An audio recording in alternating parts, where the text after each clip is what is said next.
Hi, everyone. I'm Brene Brown, and this is Unlocking Us. Welcome back to part 2 of the 2-part special crossover episodes from James Clear. I just love this work. If you missed last week's episode, you'll want to go back and listen. The information, I think, is additive. I mean, I think James lays a foundation around what is a habit? How does it work? I love this. How long does it take to build a habit? His answer, a lifetime. I like the no bullshit, no snake oil. This is tough, and this is how we do it. Let me tell you a little bit about James before we jump in. He is a writer, speaker. He's focused on habits, decision-making, and continuous improvement. He's the author of the #1 New York Times bestseller, Atomic Habits. This is a monster book. It has sold over 5 million copies. It's been translated into more than 50 languages. He's a regular speaker at Fortune 500 companies, and his work has been featured in places like Time Magazine, the New York Times, the Wall Street Journal. He's got a really popular 321 email newsletter that's every week. It's a weekly newsletter. 1 million subscribers, and you can learn more about that at jamesclear.com. Let's jump in. Welcome, everyone. It is part 2 of our 2-part episode with James Clear, author of Atomic Habits. Y'all are just losing your minds for this podcast with James. I mean, I think about it. Barrett, do you think about it all the time? All the time. God. So good. Yeah. And frustrating and infuriating. It is. But I this whole identity-based habit stuff, like I want to be this kind of person, has been really powerful for me.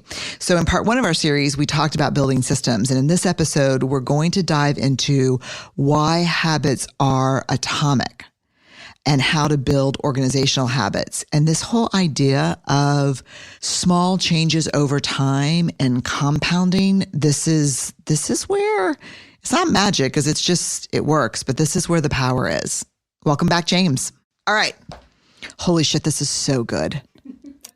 I've read it like twice, and I have that damn Post-it note. Where do I have it, Barrett? Like that's on so my funny. desk, on my laptop. That's so sweet. Thank you so much. I'm glad you found it useful. It's useful because we go into all these companies and we do courage building work. And I always say when we're humans and when we get scared, we need courageous systems in place. You can't always count on fearful people to make brave decisions. You have to have systems in place that really force people into thinking about the choices they're making. There really is a lot of connection there. It makes me think about the power of ritual, like with funerals. Yes. You know, someone you love dies, people feel lost. They're grieving. They don't know what to do next. But because we have this ritual, it makes the next decision easy. I don't know that you would call having a funeral a brave thing necessarily, but it makes the choice easier. And I can very clearly see how having a system for courage makes those choices more straightforward in the moment as well.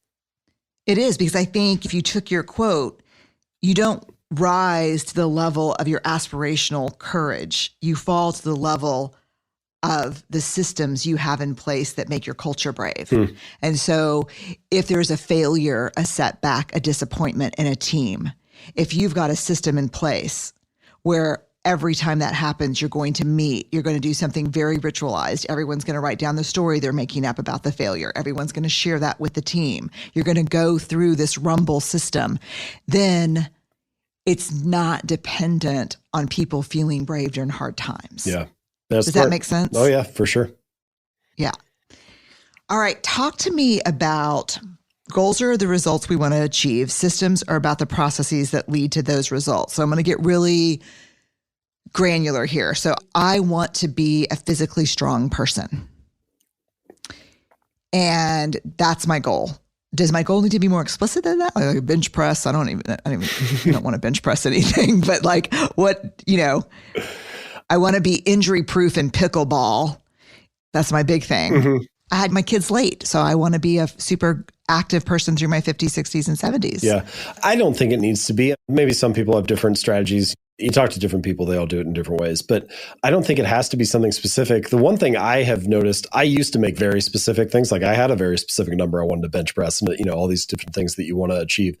And I had this moment where I realized First of all, about half of these things that I wrote down, I didn't achieve at all. So clearly having a specific goal was not the thing that determined whether I achieved it or not. Secondly, with the bench press number, what's funny is I did it 11 years later than when I wrote it down. I said I want to achieve this in the next year, and then it actually happened like 11 years later. And so I'm like, okay, clearly there's something here about trying to predict the future that just is not useful. So I think my approach is mostly let's try to determine the identity that you want, the type of person you want to be, which in your case, you're saying, okay, I want to be this physically fit, this strong person. And then let's just find behaviors that reinforce that. And it's really less about the results you achieve and more about, are you performing these daily actions, these habits that are reinforcing that identity? So I would say it's much more about not missing workouts or getting your reps in. It's not nearly as much about like, what is the specific number? Yeah, it's so interesting for me too, because I've tried this before, but I did not focus on systems at all. I only focused on the goal. And then, they'd start you out and they're like, we're just going to use body weight. And I'm like, oh no, screw that. And then I pick up something really heavy and then I'm hurt for 6 weeks. Yep. Oh God. It's like the most frustrating thing from working out is, you're like, I'm actually in here doing the workout and then I get hurt. It's just such a frustrating thing to finally have gotten yourself to do the thing you want to do and then suffer a setback because of it. Yeah, because I was not raised to respect consistency. I was raised to revere intensity. Mm-hmm. It's partially just a consequence of growing up in society too. The results of success are highly visible and always shared, especially with social media and whatnot. Like you're just constantly seeing the highlights and the outcomes of things.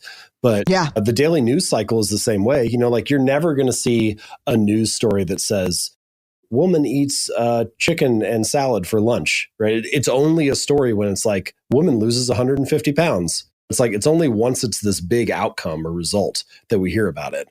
And I think that tends to cause us to overvalue outcomes and undervalue the process because the process and the system is often hidden from view.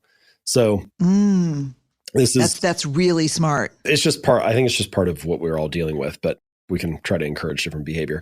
Let me give you the tactical answer to your question, though. Great. We're starting to get more into like, how do we actually build a habit here? And I think broadly speaking, there are 4 things that you sort of want working for you if you want to build a good habit. So the first thing is you want the cues of your habits, the things that catch your attention, the stuff that gets you started or that prompts the behavior. You want those things to be as obvious as possible. The second thing is you want the habit to be attractive. So you want to make it attractive. The more attractive or appealing a habit is, the more excited you feel to do it, the more motivated you are, and more likely you are to follow through. The third thing is you want to make it easy. Make it easy, convenient, frictionless, simple. The more simple a habit is to do, the more likely it is to be performed. And then the fourth thing is you want to make it satisfying. And these are the 4 steps that in Atomic Habits, I call them the 4 laws of behavior change. So make it obvious, make it attractive, make it easy, make it satisfying. Now, you don't always need all 4. It's just that they're kind of like levers and you can sort of pull each lever when it makes sense for a given habit. And the more of them that you have working for you, the more likely it is that a good behavior will occur. And then on the flip side, if you want to break a bad habit, you just do the inverse of those 4. So rather than making it obvious, you want to make it invisible. Unsubscribe from emails, don't keep junk food in the house, reduce exposure to the cue. Rather than making it attractive, make it unattractive. So we can talk about ways to do that. Rather than making it easy, make it difficult, increase friction, add steps between you and the behavior. And then rather than making it satisfying, make it unsatisfying. Layer on a cost or a consequence to the behavior, especially if it's like an immediate consequence. So that's just like the 10,000 foot view of how do I build a good habit or break a bad one? Well, you want to make it obvious, attractive, easy, satisfying, or invisible, unattractive, difficult, unsatisfying. Is this taking us kind of into the Skinner box of cue, craving, response, reward? Yeah. So Skinner, obviously a very famous psychologist. His work forms the foundation for a lot of behavioral psychology. Charles Duhigg, who I know you've talked to before, like his book, Power of Habit, does a great job summarizing a lot of that as well. And what Skinner's big finding from a behavioral standpoint is that, hey, if you precede behavior with a reliable cue and you follow it with some kind of a reliable reward or consequence, then you can shape behavior in a lot of ways. Now, I think there's a whole separate field of like cognitive psychology that would say, hey, it turns out moods and emotions and feelings also like dramatically influence our behavior. And so that was why I added in that 4th stage of craving. And really that stage is supposed to be about from a biological standpoint or from a scientific standpoint, it's about the prediction that your brain makes before each behavior happens. So it's about you see a cue and you predict, oh, I see a plate of cookies across the counter. And it's actually the prediction that a cookie is sweet, savory, tasty, enjoyable that motivates you to walk it over, pick it up, and take a bite. And so it's that second stage is a space for interpretation, for moods, for feelings, for emotions, and talking about how those influence our behavior as well. So my hope is that my kind of 4-step model merges behavioral and cognitive psychology in a way that's useful and easy to apply. Yeah. But both of them play important roles. Yeah, I love obvious, attractive, simple, and satisfying. Okay, give me some examples. Yeah, so let's talk about making it obvious and making it easy, because I think those are two really high leverage places to focus if you're just getting started. So the first thing, making your habits obvious. One of the best ways to do this is with a strategy that I refer to as like environment design. And environment design is just about how you're shaping the spaces that you live and work and interact in on a daily basis. Obvious example, a lot of people feel like they watch too much television, but walk into any living room, where do all the couches and chairs face, right? It's like, what is this room designed to get you to do? Now, I'm not saying that you have to rearrange your entire house, but you can imagine sort of like a spectrum of choices here, where you could take the TV, put it inside a cabinet or wall unit so that it's behind doors. You're less likely to see it. Take the remote control, put it in a drawer, put a book in its place. Turn a chair away from the TV, have it face an end table with a book on it. And no individual choice like that is going to radically transform your behavior, but collectively making a dozen or 24 or 50 little choices like that, they all kind of prime the environment for the good habit to be the path of least resistance. And you would be surprised how often behavior can change just with a small shift in environment stuff. Like for me, if I buy a 6-pack of beer and I put it in the fridge, I put it like in the door or on the shelf, like right there is where I can see it as soon as I open the door. I'll grab one every night and drink it with dinner just because it's there. But if I put it like on the lowest shelf in the fridge, it's like all the way in the back, I kind of have to bend down to see it. Sometimes it'll be there for weeks. I like won't even remember that we have it. And so I'm like, well, did I want it or not? Like on the one hand, I wanted it when it was easy and in front of me. But on the other hand, I'd never wanted it bad enough to like go seek it out. Or my phone. I have this thing where I try to keep my phone in another room until lunch each day. Just gives me like a block of time in the morning where I can kind of focus on my agenda, do creative work. Well, I'm like everybody else. If my phone is right next to me, I'm going to check it every 3 seconds because it's there, right? I'll be on Instagram, I'll be whatever. But if I have a home office, and so if I keep it in another room, it's only 45 seconds away, but I never go get it. And so again, I'm like, did I want it or not? You know, like in the one sense, I wanted it bad enough to check it every 3 seconds. But in another sense, I never wanted it so bad that I would go work 45 seconds to go get it. And there are many behaviors that are like this that will curtail themselves sort of to the desired degree if you just tweak the environment a little bit. It's funny to say that about television because we have 2 chairs facing a couch instead of everything facing toward the television. And when my daughter was home, maybe, I don't know, 2 or 3 months ago, we all sat down to decide what do we want to watch for TV. We're going to binge a show together, the family. So me, my husband, my 2 kids. And we ended up talking for like 2.5 hours and then going to bed because we just sat down. You're all looking at each other. And we're all looking at each other and we just started talking. And then I was like, okay, do we want to watch something? Y'all want to move the chairs? And they're like, no. And then we just kept talking. And then it was like bedtime. But it would have never happened that way had we not started in chairs facing each other. It's interesting to think like, here's another question I like. What does this space encourage? Oh God, yeah. And so if you can just design your spaces to encourage good habits or encourage the productive behavior or encourage the identity that you're trying to reinforce, then you often find that like it's much easier to slide into those habits and actions. So I think that's a good example of making it obvious. So with strength training, I mean, don't think that I'm not going to work my own goal here because we just have to, yeah. With strength training, does that mean like laying out my workout clothes before I go to bed? What does that mean? Yeah, it could be. I don't know what your setup is. I know for me, so I also, strength training is like a big part of what I do each week. And one of the biggest shifts for me, especially once, I had kids and things started getting busy, is creating a workout space at home. And so this corner of my basement like has become the workout corner. And the biggest difference was buying the gear and having it there. And like now I have like no excuse. And so in that sense, that space is always set up to encourage strength training, right? Like I have a space where this habit lives. And this is actually, there are quite a few studies on this that show that it's easier to build a new habit in a new environment than to try to overpower one of your old environments. And so take, for example, like let's say that you want to start a new habit of, say you want to start journaling or something. And you're like, all right, I'm going to journal after work each day. I'll do it like at 7 p.m. in the living room. Well, if right now 7 p.m. in your living room is the space where you usually watch Netflix, then when you sit down there, even without even thinking about it consciously, you're sort of subconsciously pulled toward picking up the remote and turning on Netflix because that's what usually happens in that context. And so in many cases, it might be more effective to, it doesn't always have to be a totally new room. It could just be like, let's say you get a chair and you put it in the corner and that becomes the journaling chair. And it's the space, it's the context where that habit always happens right there and you do it in the same way each time. So having a space that is set up to encourage that behavior, I think is one big thing. Now, that's a fairly new development for me to have a little workout space at home. For a long time, I used to go to the gym. And in that case, the big thing was just making sure that I had a block of time in my day where it always happened the same way. So there are a variety of different strategies, but what does this space encourage, I think gets at the core of it. Great question. Okay. Attractive. Yeah. We'll use a fitness example for this. So let's say that you're listening to this conversation we're having and you're like, all right, heard this guy talk about habits all day. I guess tomorrow will be the day I'll wake up and go for a run. Oh, yeah. So you set your alarm. It's like 6 a.m. or something and it goes off and your bed is warm.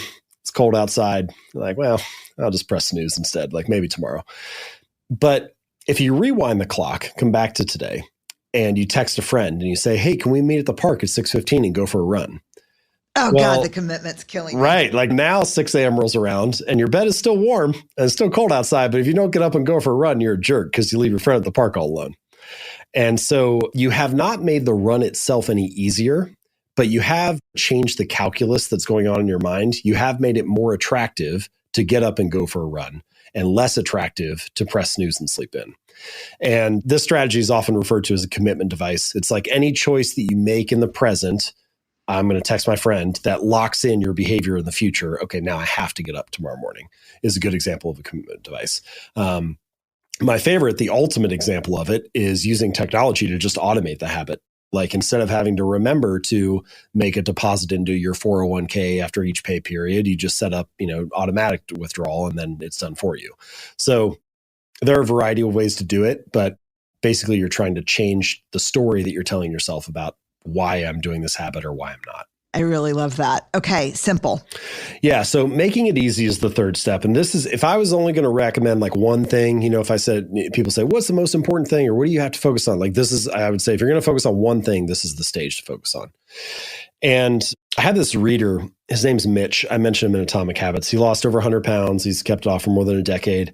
And he had this like crazy little rule, this funny little thing that he would do when he first started going to the gym, which is he wouldn't go to the gym for longer than 5 minutes. So he would get in the car, drive to the gym, get out, do half an exercise, get back in the car, drive home. And it sounds ridiculous, right? It sounds like silly. You're like, obviously this is not going to get the guy the results that he wants. But if you take a step back, what you realize is that he was mastering the art of showing up, right? He was becoming the type of person that went to the gym 4 days a week, even if it was only for 5 minutes. And I think that this is kind of the deeper truth behind this that people often overlook, which is a habit must be established before it can be improved, right? It has to become the standard in your life before you can optimize it and scale it up into something more. But for whatever reason, I don't know why we do this, but like we get really all or nothing about our habits. People are so focused on finding the perfect business idea, the best workout program, the ideal diet plan. We're like so focused on optimizing that we don't give ourselves permission to show up, even if it's in a smaller way. We don't give ourselves permission to do less than we had hoped, even if it was more consistent. So my little strategy for this is what I call the 2-minute rule. And the 2-minute rule just says, take whatever habit you're trying to build and scale it down to something that takes 2 minutes or less to do. So read 30 books a year becomes read 1 page, or do yoga 4 days a week becomes take out my yoga mat. And it sounds silly at first. People are like, okay, buddy, I know I'm not really trying to just take my yoga mat out. I know I'm actually trying to do the workout. But I think that story about Mitch and only going for 5 minutes and kind of like becoming the type of person who shows up consistently, it gets at this deeper truth. It reminds me of, there's this great quote from Ed Lattimore where he says, the heaviest weight at the gym is the front door.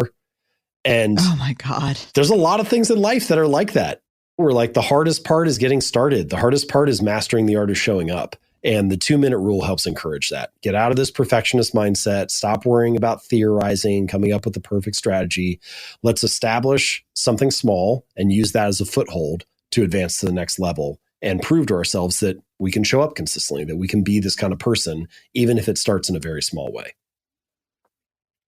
It's really beautiful, isn't it? There's a beauty in the simplicity of it. Yeah. There's a beauty in the fact that it, like, you don't have to be doing something grand to be casting votes for the kind of person you wish to be. You don't have to be, it's like, no, writing one sentence does not finish the novel, but it does cast a vote for I'm a writer. No, doing one push-up does not transform your body, but it does cast a vote for I'm the type of person who doesn't miss workouts.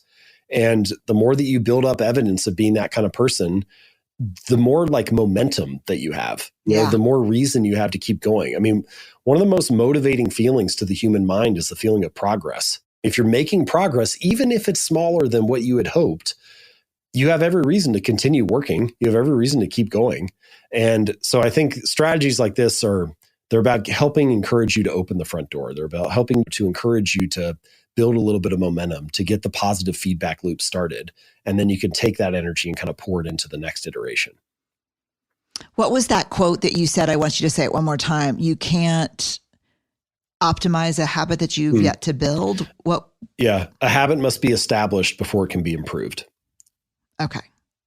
Yeah. All of your work wades so deep into people as emotional beings. Like you really have to understand. There's a lot of self-awareness, I think. Like Mitch sounds nuts, but it's so embracing of who we are as humans. It's really smart. Self-awareness is a huge part of it. I think it's very astute of you to recognize that. In a lot of ways, like the process of behavior change starts with self-awareness. Now, it's kind of funny. There's this story, this narrative that it's really hard to change your habits. It's really hard to change your behavior. Now, in reality, changing your behavior is something that we are doing all the time. It's one of the easiest things for a human to do. It's one of the things that your brain is optimized to do. We change based on the room we're in, based on the people we're around, based on the context that we're experiencing. If your brain was not able to make changes based on the environment or the situation, it'd be very hard to survive.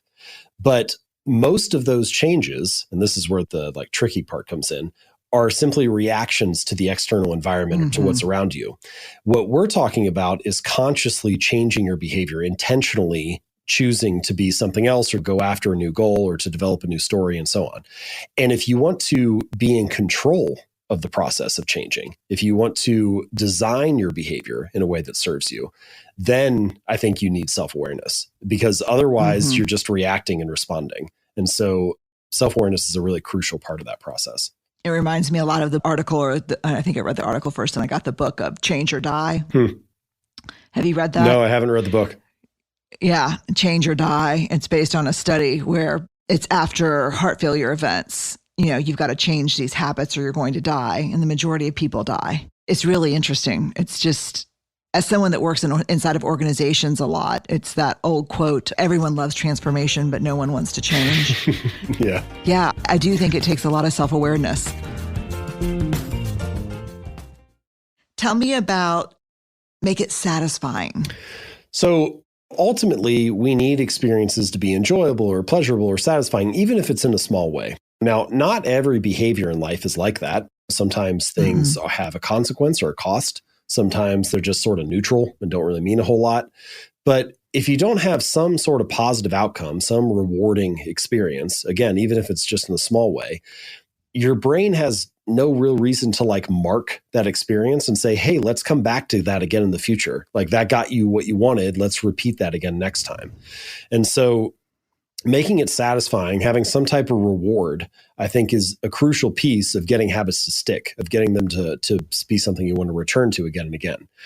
Now, there are a variety of strategies you can use here. And Of course, I'm sure many people carrot or stick or sprinkle these little rewards. I remember when I was in fourth grade, like we did multiplication tables and you would get a sticker each time you got one right. Like these are all forms of reinforcement or forms of a reward that make it a little bit more rewarding to show up again and study multiplication tables next week or whatever.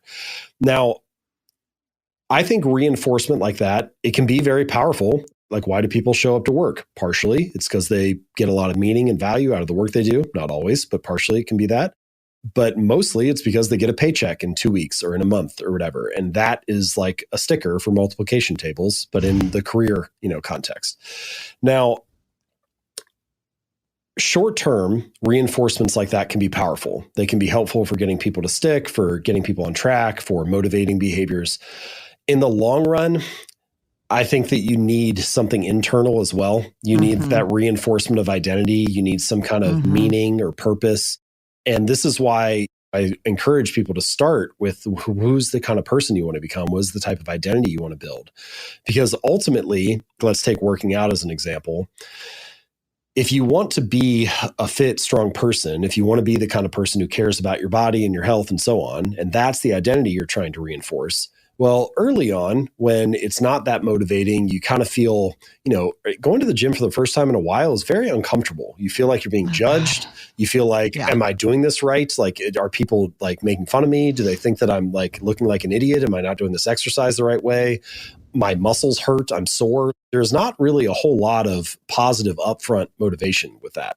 And so you may need some of that external encouragement early on, whether that's in the form of a reward, like every week that I don't miss a workout, I get to celebrate with a bubble bath or something like that. Or whether it's having some kind of workout partner, like I get to spend time with a friend that I love and we don't get to see each other enough, but now we're working out together. So some kind of external reinforcement can be helpful there. But eventually the hope is that after you are showing up consistently for 6 months or a year or 2 years, that at some point in the middle of the workout, when you're just doing the exercise, that in itself is rewarding in a sense because it's reinforcing the identity that you want to have. Like, you don't even have to wait. It's like when you're in the middle of doing a squat, you are being a strong person at that moment. And so eventually the action itself becomes a form of its own reward. And I think that's what we're ultimately working toward, even if the external reinforcement is there to help in the earlier stages. If you had to, across different types of habits, from being physically strong or being a great leader or spending more time with people you care about, if you had to tell me one thing that sabotages effective habit building, what would it be? Starting too big is for sure the number one thing. It's just like, I'm trying to encourage everybody to start small, scale it down, get this established. And selecting a habit that is too large is easily going to be the thing that puts most people off course. There's like analogies, there's metaphors from other areas. Take chemistry, for example. There's this concept of like activation energy. So you put two compounds together and you have a certain amount of activation energy that you need to start the reaction. So in some cases, it's heat. It's like striking a match. And you need to like add a little bit of fire to get these two things to combust. Well, you can think about habits like that too. How much activation energy do you need to add as a catalyst to get this thing started? And the difficulty of the habit that you select early on is the main thing that influences that. I mean, imagine one person who says, I want to build a habit of doing 100 push-ups a day. And there are a lot of people who choose that as that. It's like a very popular challenge. And then another person who says, I want to build the habit of doing 1 push-up a day. Very different activation energies. And when you feel motivated and refreshed and you have capacity, sure, you could probably get 100 push-ups in throughout the day. But when you are stressed and tired and have very little capacity and you're at the end of your rope, you may not have energy to do a workout at all. But before you fall into bed for the night, you can just do 1 push-up and then you can go to sleep. And there are a lot of things that are like that, where it's like set yourself up for success by choosing something small enough that you can build the habit and get established and focus on that consistency. The intensity can come later. And this is the other thing about, you've mentioned a couple of times, Brene, the intensity versus consistency thing. It doesn't mean you can never be intense, right? It Right. doesn't mean you can never perform something amazing. Like sometimes I talk about starting small and people are like, well, what about people who climb Mount Everest, right? What about people who do these difficult things? And it's like, no, the point is not to never do difficult things. The point is like volume before intensity, right? Build your capacity before you start to take on more. And once you've done that, now you have the ability to handle the intensity. And so it's much more about just doing things in the right sequence than not pushing yourself or not challenging yourself at all. I've got a question from a friend. Shut up, Barrett. To my sister sitting across from me laughing.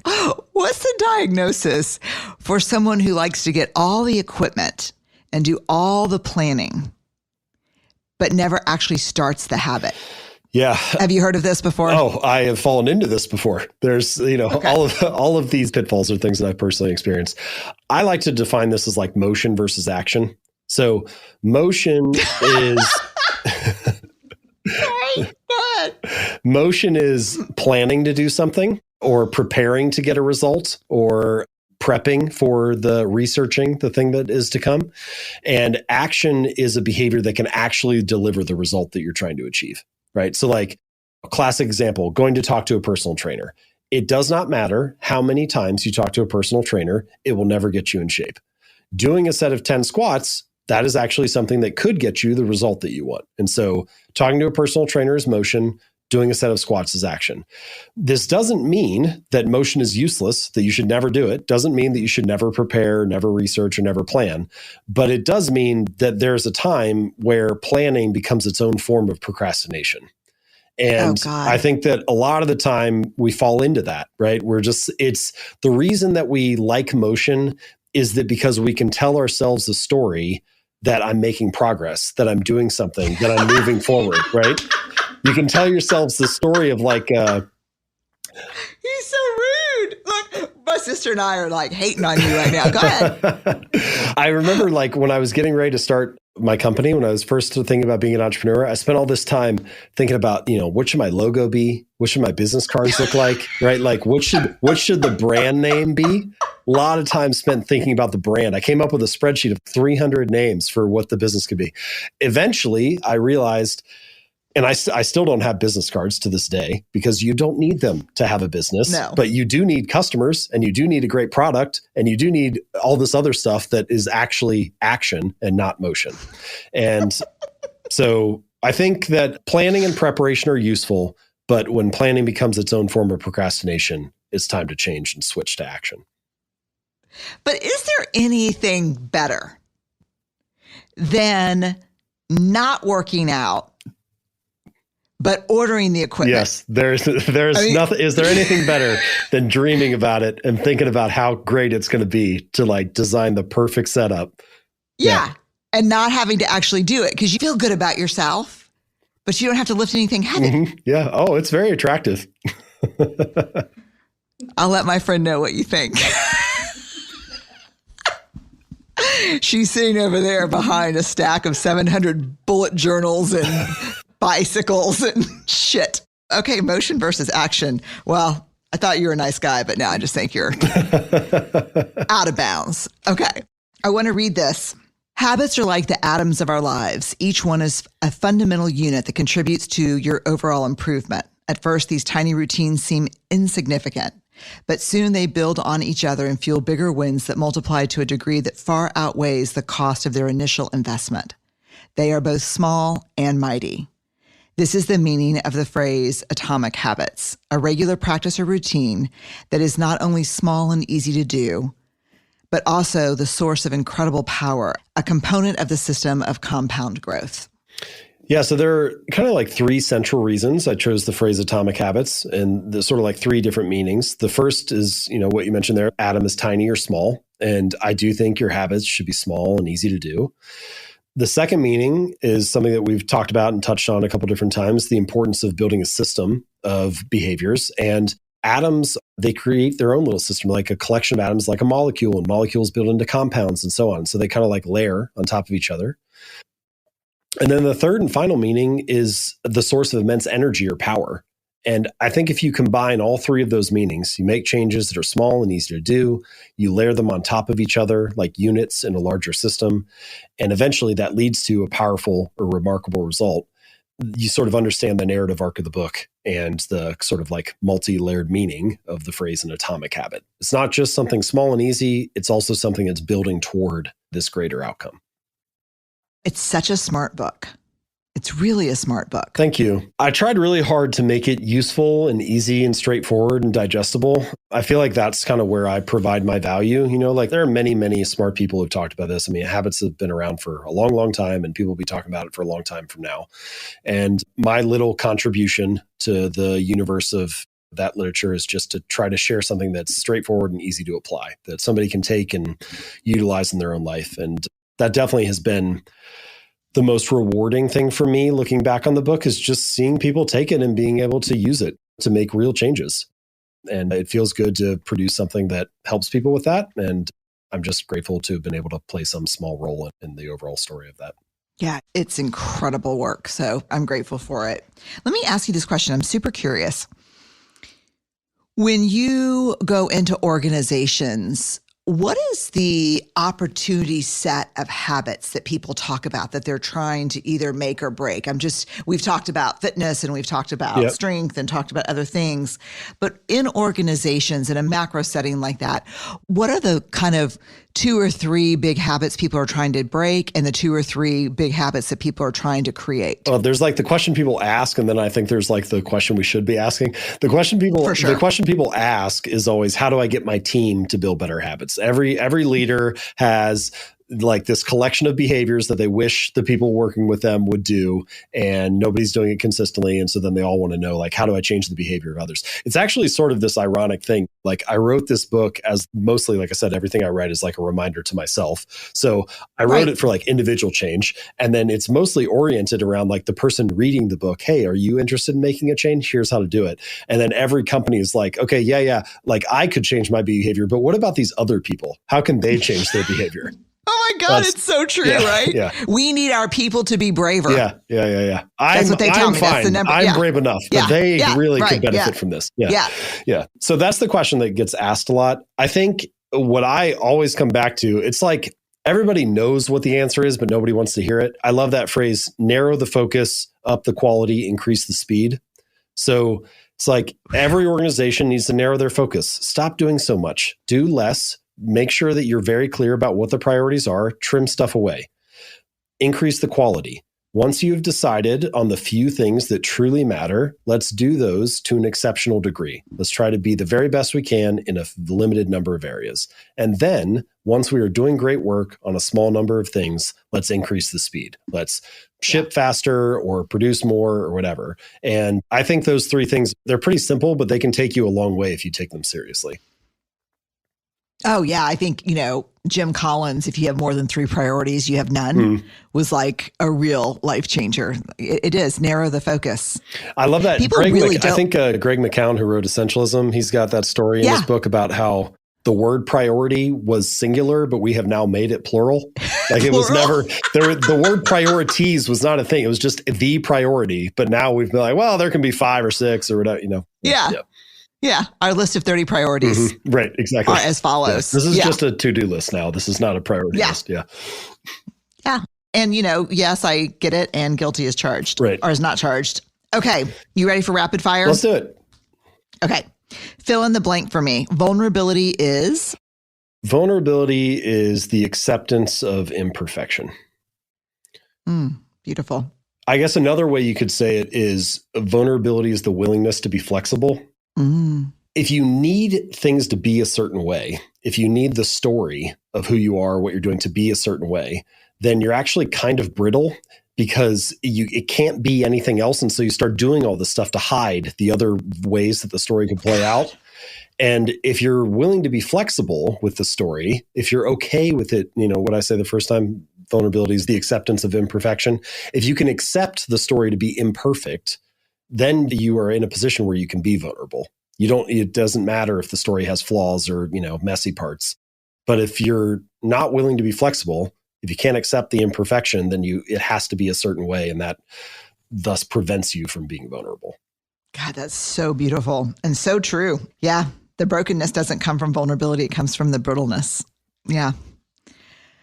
What is something that people often get wrong about you? Well, first, they just think because I wrote a book about habits, I have amazing habits, which definitely not correct. Like I said, I struggle with all the same stuff. The other funny thing is not everybody does this, but occasionally after talks or whatever, I'll get this. It basically is like, are you judging other people for their habits? Is kind of I think people like are worried about talking to me about habits because they think I'm going to be judging them about it.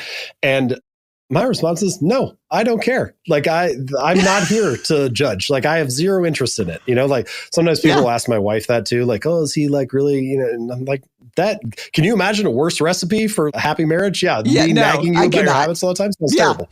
So I have zero interest in that. I think that's something that often comes up. I can see it. What's one piece of leadership advice that you've been given that's so remarkable you should share it with us, or so shitty that you need to warn us? I guess I'll go on the remarkable side. One of the best things that I was told when I was starting out with my career is try things until something comes easily. And I think there are two parts of that. Very simple.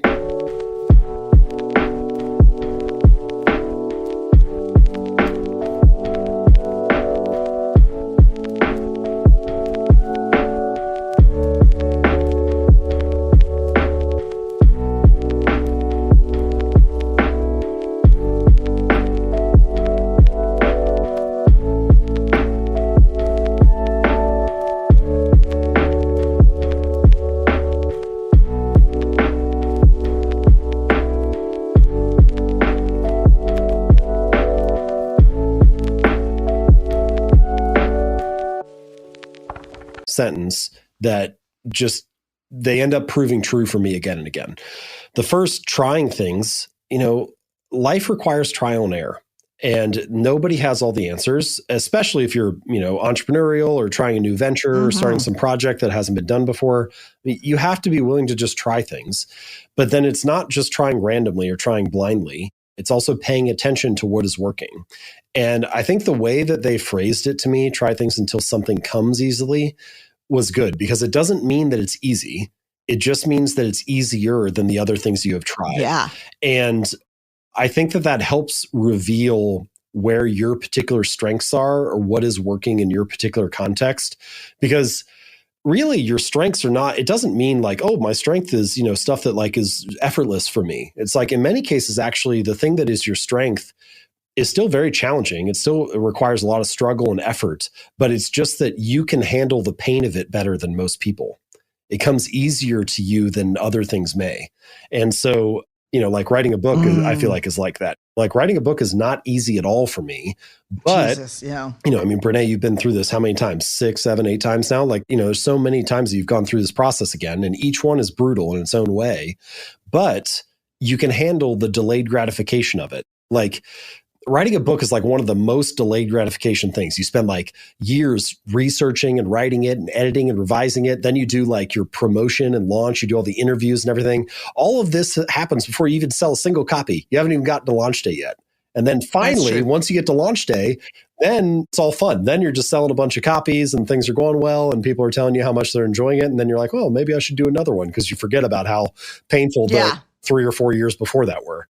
But anyway, the point that I'm getting to is try things until something comes easily. I think that encourages you to experiment, and it encourages you to pay attention to what is working for you, even if it doesn't feel easy in the moment.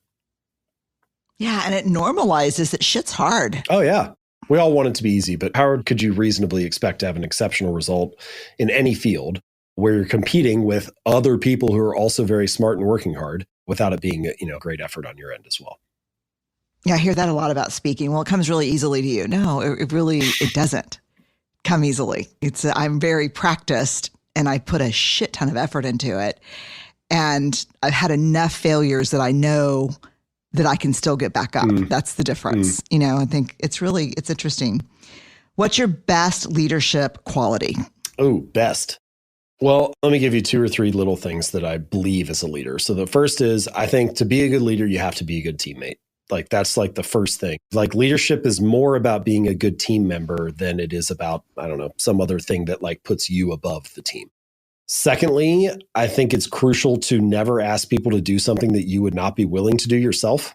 Now, that doesn't mean that you are going to do it, because as the leader, maybe you don't have time, or maybe there are different priorities, or your role in the team is something different, but it should be something that you should be willing to do. I mean, how ridiculous or unethical would it be to ask your team to do something that like you would not put your own reputation on the line for that kind of action? So I guess we could call that symmetry. There needs to be some balance there. And then probably the third thing I would say is competence. Like, I remember hearing this about a variety of other leaders, some of them athletes, some of them business people. But when you hear stories about people who are very good, they're very competent, their team trusts them more because they know that they're not dealing with somebody who's like out of their depth. And that doesn't mean that you need to be an expert on everything that's happening in the business, but it's a lot easier to gain people's trust when they feel like they are dealing with someone who has that expertise as well. So I think competence, symmetry, and being a good teammate are probably three like crucial things. What's the hard leadership lesson that the universe just keeps putting in front of you that you just keep having to work on? I wish y'all could see him grinning. Do less, delegate more. Like, that's probably I'm just terrible at delegating. And I think every time I learn the lesson, I get to relearn it whenever we do a new project. Because then I'm like, oh, well, for this project though, like I know last time we had to divide it up, and that was like, that made sense, and that ultimately we got it done. But this time, I think I could probably do it. Or like the different version of that is also giving myself more time to do things, which I just, books. Oh, God. When I was writing Atomic Habits, at one point in the process, I told my wife, it's like, I just need like 2 good weeks. I think they would be really surprised by how much progress I can make in 2 weeks. And like, I handed the book in like a year and a half later. But it's like, I mean, I don't know. I guess there's a healthy level of delusion there to some degree. It's like you think you can do things, and that like motivates you to try. But there's definitely a fair bit of delusion too. Yeah. And there's a price for the delusion a little bit. Oh, yeah. Okay. What's one thing that you're really excited about right now? So what's got you pumped? Ohio State football. Can I say Ohio State football? So you can. I'm a huge Buckeye fan. So I just bought this cabin in the woods, and I have been hosting author retreats pre-pandemic, where I would get like a group of 6 or 8 authors together, and we would hang out for 3 or 4 days and talk about writing books and building our businesses and stuff. And it was always a ton of fun. And I haven't done it for the last year and a half because of the pandemic and everything. So now I have this space where I'm excited to do that and host everybody, and just kind of start doing those again. So I'm really excited about that. I get almost all of my work, I'm looking at a screen, right? I'm writing books, I'm sharing stuff on Instagram or whatever. Like everything is focused digitally. And this is like the one work-related thing that I do that is so in person and high connection. And it just brings me a lot of joy and meaning. And like without fail, it's one of the best weekends of my year. And so, hosting those is something I'm really excited about. It's a really different kind of connection. It's so important.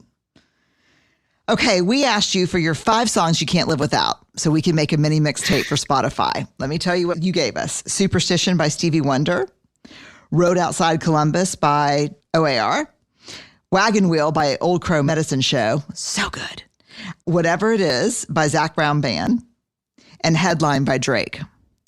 In one sentence, what does this mini mixtape say about you? I knew you were going to ask this one because you said it before. So I said, Ohio boy likes to party. And my wife said, definitely do not say that. So that's what I'm saying. That's what I'm going with. It is so good. Ohio boy likes what? Let me just ask you this. Who was it that we interviewed from Ohio that was, Hanif Abdurraqib. Oh yeah. Hanif's in Columbus too. Yeah. He lives I don't know, 20 minutes away. What is the obsession with Ohio for you folks?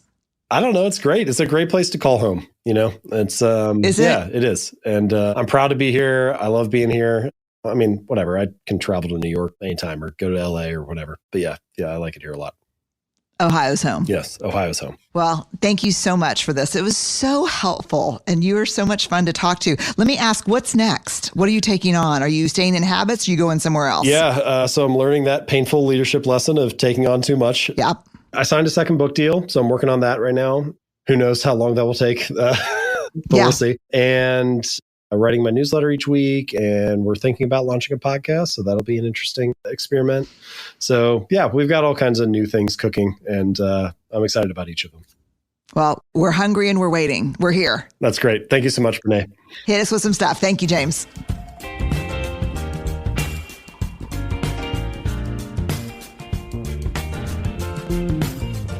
Okay.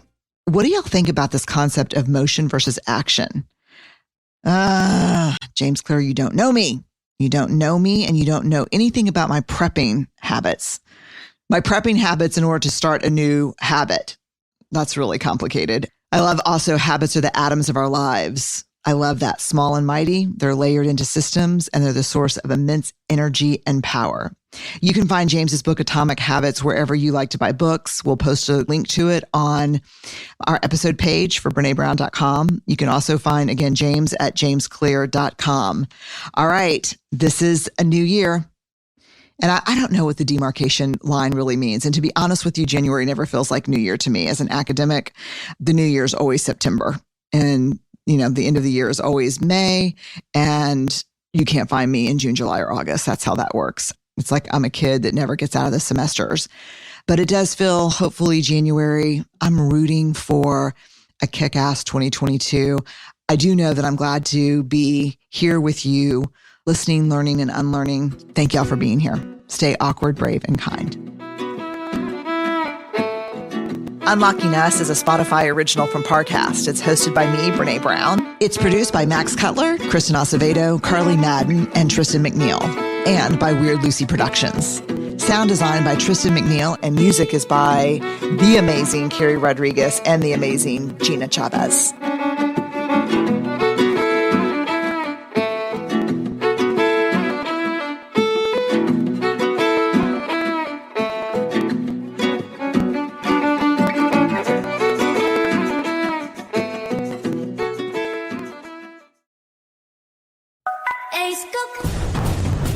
Xem ngay đêm nhạc Hảo Hảo Music Box.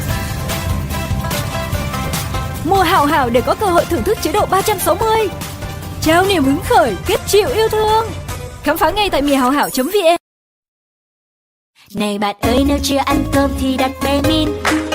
Này bạn ơi, nếu cơm chưa ăn thì đặt bé min. Này bạn ơi, ăn cơm chưa nhỉ? Lên bé min xem muốn ăn gì. Này bạn ơi, nếu chưa ăn cơm thì đặt bé min. Này bạn ơi, nếu chưa ăn cơm thì đặt bé min. Này bạn ơi, nếu cơm chưa ăn thì đặt bé min. Này bạn ơi, ăn cơm chưa nhỉ? Lên bé min xem muốn ăn gì. Này bạn ơi, nếu chưa ăn cơm thì đặt bé min.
is spending time with you.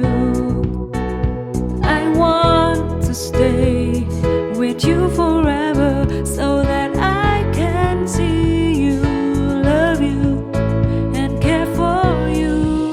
Do you know what is a crazy thing for me now? It is spending time with you. I want to stay with you forever so that I can see you, love you, and care for you. I feel magical when you are around me. I feel that there is a connection of the heart and soul. Your love gives me a fire that I can internally feel. Baby, stay as you are, the light of my life. My love will never change.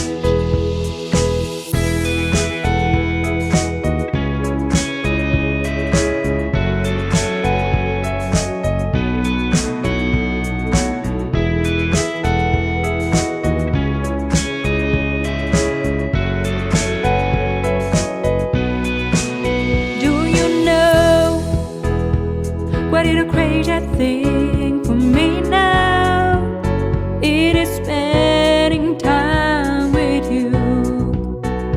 I want to stay with you forever so that I can see you, love you, and care for you. I feel magical when you are around me. I feel that there is a connection of the heart and soul. Your love gives me a fire that I can internally feel. Baby, stay as you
great before. I can say proudly that I love you and your love is great.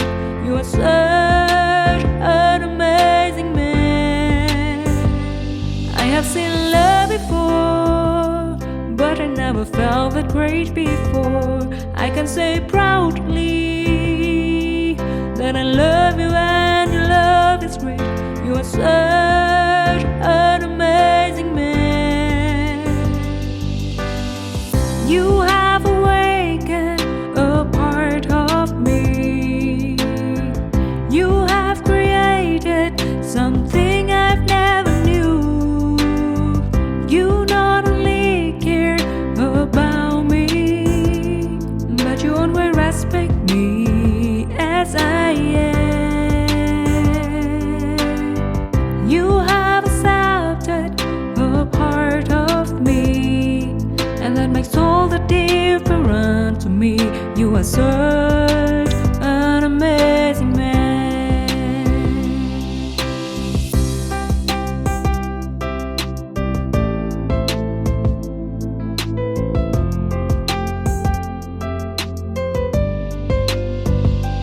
I have seen love before, but I never felt that great before. I can say proudly that I love you and your love is great. You are such an amazing man. I have seen love before, but I never felt that great before. I can say proudly that I love you and your love is great. You are such an amazing man. You have awakened a part of me. You have created something I've never knew. You not only care about me, but you always respect me as I am. You have accepted a part of me, and that makes all the difference to me. You are such an amazing man. You have awakened a part of me. You have created something